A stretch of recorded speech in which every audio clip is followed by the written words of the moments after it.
अन्नू जी पंजाब से। गुरुदेव आपके चरणों में कोटि कोटि प्रणाम। गुरुदेव, क्या पति की कमाई हुई धनराशि को उनसे पूछे या बताए बिना श्री जी की आज्ञा समझकर किसी जरूरतमंद या संत सेवा में देना गलत? हाँ, नहीं करना चाहिए। दोनों की सहमति होनी चाहिए।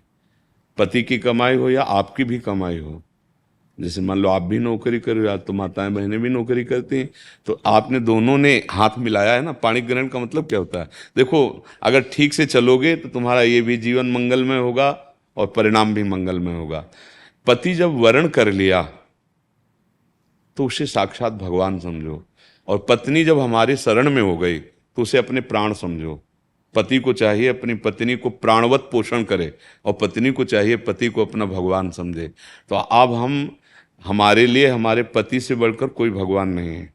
तो अगर हमारे भगवान चाहते हैं कि इनको 100 रुपया दे दो तो हम देंगे, नहीं, हमारा कोई धर्म नहीं है। हमारा धर्म है एकमात्र पति की आज्ञा में रहना, और पति को चाहिए कि जैसे हम अपने प्राणों का पोषण करते हैं ना, ऐसे पत्नी को दुलार करें। पर अब आजकल जो है इन सब बातों को कोई न सुन रहा है न समझ रहा है, और अपने पति को, आपका एक ही धर्म एक व्रत नेमा, काय वचन मन पति पद प्रेमा। देखो, जब हम मंदिर में भगवान की भावना करते हैं, हम छवि में भगवान की भावना करते हैं, तो अगर हम अपने पति में भगवान की भावना कर ले तो हमें किसको दान देना है? पति की आज्ञा हो तो कर रहे हैं, नहीं तो हमारे पति हमारे लिए भगवान है। उनको खिलाओ पिलाओ, उनकी सेवा करो, उनके भाव से चलो, सच्ची मानो, सब में भगवान है। जहां आप भगवत भाव करोगे वहीं से। अब पति तो प्यासे बैठे हैं, बोले रुको शंकर जी में जल चढ़ा के आ रहे। अब भला शंकर जी जल पिएंगे? नहीं, तुम्हारे इस समय परम शिव पति आ गए हैं, अब इनको पवाओ।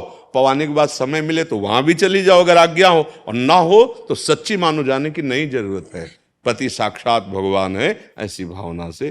तो ऐसा, क्योंकि जैसे अगर आपने दिया और उनका कुछ विचार कहीं और लगाने का था, और उनको पता चला, असंतुष्ट हुए, फिर आपसे वो कड़वा बोले, फिर आपस में मन मुटाव हुआ, तो उस क्रिया का फल सही नहीं हुआ ना। इसका मतलब वो क्रिया सही नहीं हुई। क्रिया का फल जो आनंद वर्धन करने वाला हो वो उसी को सही माना जाता है। तो इसलिए हमारी बात तो यही है कि दोनों एक दूसरे की सहमति से ही धर्म कार्य या और कोई भी कार्य, दोनों एक दूसरे की सहमति से करें।